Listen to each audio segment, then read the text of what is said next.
સુરતમાં 7 વર્ષીય બાળકીનું અપહરણ કરી તેની સાથે દુષ્કર્મ ગુજારવાનો પ્રયાસ કરનાર આરોપીની ધરપકડ કરી લેવામાં આવી છે। સુરતમાં બાળકો સાથેના અત્યાચારો સતત વધી રહ્યા છે, ત્યારે સુરત શહેરને શર્મસાર કરતી ઘટના ફરી એકવાર સામે આવી છે, જેમાં વિકૃત માનસિકતા ધરાવતા નરાધમ યુવકે 7 વર્ષની બાળકીનું અપહરણ કર્યું હતું। માસૂમ બાળકીને પોતાના રૂમમાં લઈ જઈ દુષ્કર્મનો પ્રયાસ કર્યો હતો। સમગ્ર ઘટના અંગે પોલીસે ફરિયાદ નોંધી વિકૃતને ઝડપી લઈ આગળની કાર્યવાહી હાથ ધરી છે। તો સલાબતપુરા વિસ્તારમાં રહેતા 18 વર્ષીય વિકૃત માનસિકતા ધરાવતા મોહમ્મદ હુસેને એક 7 વર્ષની બાળકી ઉપર નજર વગાડી હતી।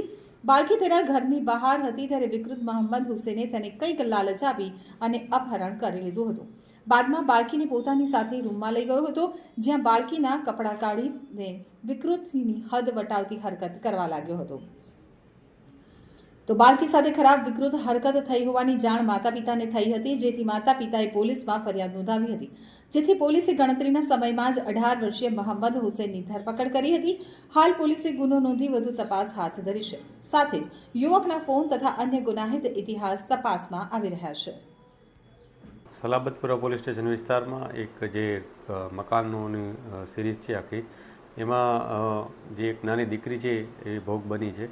એ દીકરીના પરિચિતમાં જ એક વ્યક્તિ છે જેનું નામ મોહમ્મદ હુસેન છે। એણે આ દીકરીને, જે દીકરી રહે છે એના બાજુના રૂમમાં લઈ જઈ અને એની સાથે શારીરિક અડપલા કર્યા। એના પરિવારજનો ત્યાં હાજર નહીં હતા અને એને એનું અપહરણ કરી લઈ જઈ અને એની સાથે છેડખાની કરી।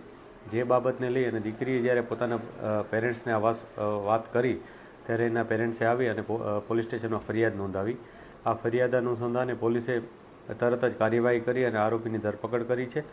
આરોપીએ અગાઉ પણ આ પ્રકારની કોઈ હરકત કરી છે કે નહીં એના માટે અમે અત્યારે તપાસ કરી રહ્યા છીએ। જે પ્રાઇમરી ઇન્ટ્રોગેશન છે એમાં આવી કોઈ બાબત સામે નથી આવી, પરંતુ આરોપી જે પોતે 18 વર્ષ અને 7 મહિનાનો છોકરો છે, એણે અગાઉ આવી કોઈ હરકત આ દીકરી સાથે કે અન્ય કોઈ વ્યક્તિ સાથે કર્યું છે કે નહીં એની તપાસ અત્યારે પોલીસ કરી રહી છે। એના માટે અમારે જે ફર્ધર પોલીસ કસ્ટડી હોય એના માટે પણ અમે પ્રયાસ કરીશું।